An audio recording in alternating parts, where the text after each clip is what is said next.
खबरों को विस्तार से जानेंगे और सबसे पहले बात होगी छिंदवाड़ा की, जहां पर कांग्रेस को एक और बड़ा झटका लगेगा। आज बीजेपी में शामिल होंगे दीपक सक्सेना।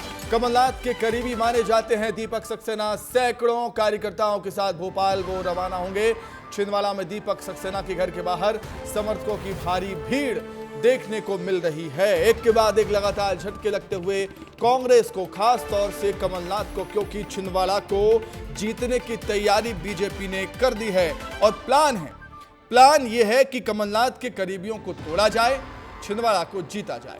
इसी कड़ी में आज दीपक सक्सेना बीजेपी ज्वाइन करने वाले हैं। सैकड़ों समर्थकों के साथ वो छिंदवाड़ा से राजधानी भोपाल के लिए रवाना होंगे और वो तो ज्वाइन करेंगे ही, उनके साथ सैकड़ों समर्थक, सैकड़ों कार्यकर्ता भी कांग्रेस के बीजेपी ज्वाइन कर देंगे।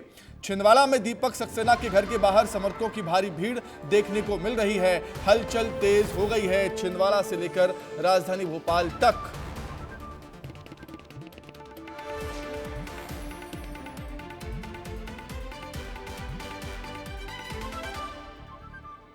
तो छिंदवाड़ा में कांग्रेस को एक और बड़ा झटका लगने वाला है। मध्य प्रदेश के पूर्व मंत्री दीपक सक्सेना कई कार्यकर्ताओं के साथ बीजेपी ज्वाइन करेंगे। दीपक सक्सेना कांग्रेस नेता, पूर्व मुख्यमंत्री कमलनाथ के बेहद करीबी माने जाते हैं। एक के बाद एक झटके लगते हुए कांग्रेस को, कमलनाथ को, छिंदवाड़ा को जीतने का यह प्लान है बीजेपी का। कमलनाथ के करीबियों को तोड़ा जाए, छिंदवाड़ा में कमल खिलाया जाए, इसी कोशिश में बीजेपी लगी हुई है। 29 लोकसभा सीट में से छिंदवाड़ा एकमात्र ऐसी सीट है मध्य प्रदेश में जिस पर कमल नहीं खिला है। लेकिन इस बार बीजेपी ने पूरा प्लान तैयार कर लिया है। प्लान के मुताबिक बीजेपी आगे बढ़ती हुई कमलनाथ के कई और करीबियों को बीजेपी तोड़ चुकी है। अब एक और नेता का नाम इसमें शामिल होगा। दीपक सक्सेना वो हैं राजनेता जो कमलनाथ का साथ छोड़कर बीजेपी ज्वाइन करेंगे।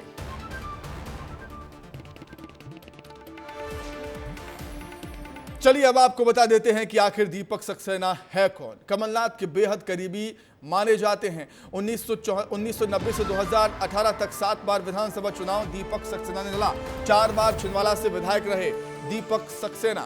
कमलनाथ के बेहद करीबी हैं दीपक सक्सेना। कमलनाथ के लिए अपनी सीट छोड़ी थी उन्होंने। जी हां, दीपक सक्सेना ने। ग्रामीण इलाकों में लोगों के बीच अच्छी पकड़ है दीपक सक्सेना की। 1974 में दीपक सक्सेना ने कांग्रेस ज्वाइन की। 90 से 2018 तक 7 बार विधानसभा का चुनाव लड़ा।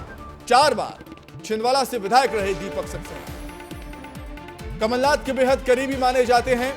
कमलनाथ के लिए उन्होंने अपनी सीट छोड़ दी थी, बलिदान कह सकते हैं इसे, बलिदान दिया था, सैक्रिफाइस किया था। ग्रामीण इलाके में लोगों के बीच दीपक सक्सेना की अच्छी पकड़ है। मतलब एक अच्छा जनाधार वो रखते हैं कहीं ना कहीं छिंदवाड़ा में, खास तौर से ग्रामीण अंचल, ग्रामीण क्षेत्रों में छिंदवाड़ा के। तो दीपक सक्सेना का बीजेपी ज्वाइन करना फायदेमंद तो होगा ही कांग्रेस, बीजेपी के लिए। कांग्रेस के लिए कितना बड़ा झटका होगा ये देखने वाली बात होगी।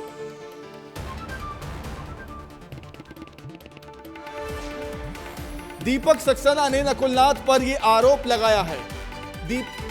दीपक सक्सेना के बेटे ने आरोप लगाया है नकुलनाथ पर कि रिमोट कंट्रोल से वो राजनीति कर रहे हैं, छिंदवाड़ा की सियासत को चला रहे हैं। दीपक सक्सेना के बेटे का यह बयान था, यह बड़ा आरोप था नकुलनाथ।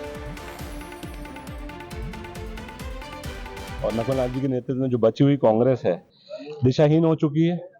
बड़े और पुराने जो कांग्रेसी रहे हैं, जिन्होंने 45 साल 50 साल कमलनाथ जी की सेवा करी है, उनकी उपेक्षा हो रही है। वे सभी परेशान हैं, अपमानित महसूस करते हैं और आज एक कदम उठा रहे हैं सच्चाई की ओर। कोई भी देखिए, नकुलनाथ जी खुद छिंदवाड़ा की कांग्रेस को रिमोट कंट्रोल से चलाना चाहते हैं। तो सुना आपने, दीपक सक्सेना के बेटे अजय सक्सेना ने गंभीर आरोप लगाए नकुलनाथ पर। रिमोट कंट्रोल से सरकार चलाने की, छिंदवाड़ा की सियासत को चलाने की यहां पर बात कही। अजय सक्सेना, दीपक सक्सेना के बेटे। अब बारी दीपक सक्सेना की है जो कि बीजेपी ज्वाइन करने वाले हैं। जी हां, बीजेपी ज्वाइन करेंगे दीपक सक्सेना। एक बहुत बड़ा झटका कमलनाथ को, कांग्रेस को छिंदवाड़ा में लगने जा रहा है। समर्थकों की भीड़ दीपक सक्सेना के घर के बाहर देखी जा रही है। इस समय हलचल तेज है। छिंदवाड़ा से लेकर भोपाल तक कमलनाथ के बेहद करीबी हैं दीपक सक्सेना। सैकड़ों कार्यकर्ताओं के साथ भोपाल रवाना होंगे, बीजेपी ज्वाइन करेंगे बीजेपी दफ्तर में। तो लगातार हम कह रहे हैं कि कांग्रेस को, खास तौर से छिंदवाड़ा में कमलनाथ को, कांग्रेस को एक के बाद एक झटके लगे। ग्राफिक्स के माध्यम से देखिए, छिंदवाड़ा नगर निगम के 7 पार्षद बीजेपी में शामिल हो चुके हैं।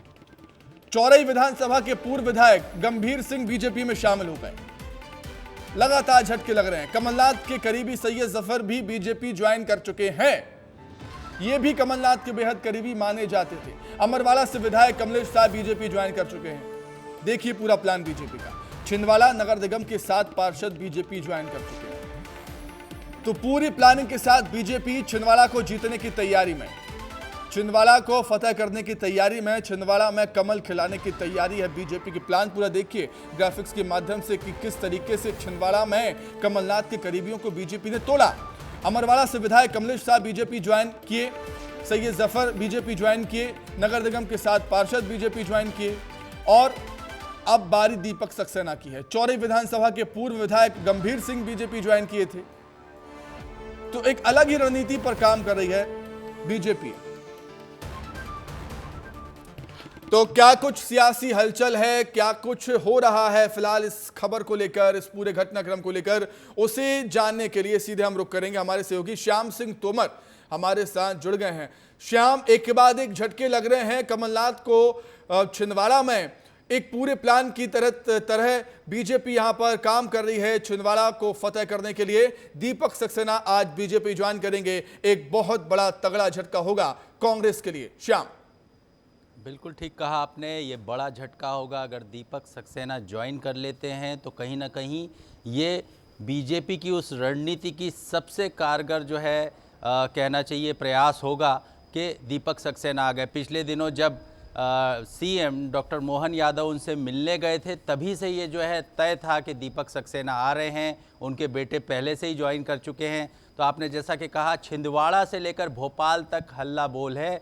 लगातार जो है तरह तरह की जो है खबरें आ रही हैं। उनके समर्थक उनके साथ यहाँ भोपाल आ चुके हैं। ये भी बात आ रही है जैसा कि उन्होंने कहा कि उपेक्षा की गई। और कहीं ना कहीं आप ये देखिए, कमलनाथ से ज़्यादा असंतोष इस बात पर है कि नकुलनाथ रिमोट की तरह चला रहे हैं कांग्रेस को, वहाँ पर स्थानीय कांग्रेस को। तो ये असंतोष का भाव है, उपेक्षा का भाव है। इसी वजह से जो है ये समस्या कांग्रेस में बनी हुई है। लगातार इसी तरह के आरोप हम देखते रहे, कई बड़े नेता। फिर ये भी बात कही जा रही है कि 40-50 साल तक जो है वो लगातार जुड़े रहे और अब श्याम एक और चीज मैं आपसे यहाँ पर समझना चाहूंगा। दीपक सक्सेना के बेटे अजय सक्सेना ने जब बीजेपी ज्वाइन की तो उसी समय दीपक सक्सेना बीजेपी ज्वाइन क्यों नहीं किए? क्या बात थी? आखिर क्या सोच रहे होंगे वो कि क्या कांग्रेस पार्टी उन्हें मना रही होगी? क्या कोई शंका, क्या कोई इफ एंड बट की बात यहां पर कही जा रही होगी जिससे दीपक सक्सेना ने थोड़ा सा समय लगा दिया? देखिए, दीपक सक्सेना काफ़ी वरिष्ठ नेता हैं, प्रोटेम स्पीकर रहे हैं, पूर्व विधायक रहे हैं, पूर्व मंत्री रहे हैं। ऐसे में वो भी नहीं चाहते थे कि उहापोह की स्थिति में आए वो। उन्होंने ज़रूर भाजपा में आने से पहले तमाम वरिष्ठ नेता जो भाजपा हैं उनके साथ बात की होगी। अपना भविष्य क्या देखते हैं ये उनके साथ बात की होगी। क्या जिम्मेदारियां उन्हें भविष्य में मिलेंगी ये बात की होगी। उसके बाद ये फाइनल हुआ होगा कि हाँ, अब बेटे के बाद जो है उन्हें भी आना चाहिए, ये तय हुआ होगा। ठीक है श्याम, एक और चीज आपसे संक्षिप्त में बताइएगा। जिस तरीके से प्रिया नाथ जनता के बीच आई थी, इमोशनल कार्ड खेला था कि जिन पर भरोसा किया उन्होंने धोखा दिया, मतलब अब कांग्रेस भी जान चुकी है, कमलनाथ भी जान चुके हैं कि दीपक सक्सेना अब चले गए। बिल्कुल ये तय है कि लगभग तमाम सिपह सालार साथ छोड़ रहे हैं, ये क्लियर है नाथ परिवार को। इसीलिए इमोशनल कार्ड खेले जा रहे हैं, कई तरह के और भी प्रयास किए जा रहे हैं ताकि लोग रुकें। ये भी दुहाई दी जा रही कि इतने सालों में जो वहाँ विकास हुआ है कमलनाथ की वजह से तो हुआ है, लेकिन ये कितना कारगर होगा ये दुहाई देना और ये जो है तमाम तरह के कार्ड खेलना, ये तो समय ही बताएगा। बिल्कुल, बहुत शुक्रिया श्याम आपका जुड़ने के लिए, तमाम जानकारी के लिए, बातचीत के लिए आपका बहुत धन्यवाद। तो एक और बड़ा झटका कांग्रेस को लगने जा रहा है, कमलनाथ को छिंदवाड़ा में लगने जा रहा है, क्योंकि दीपक सक्सेना आज सैकड़ों समर्थकों के साथ बीजेपी ज्वाइन करने वाले हैं।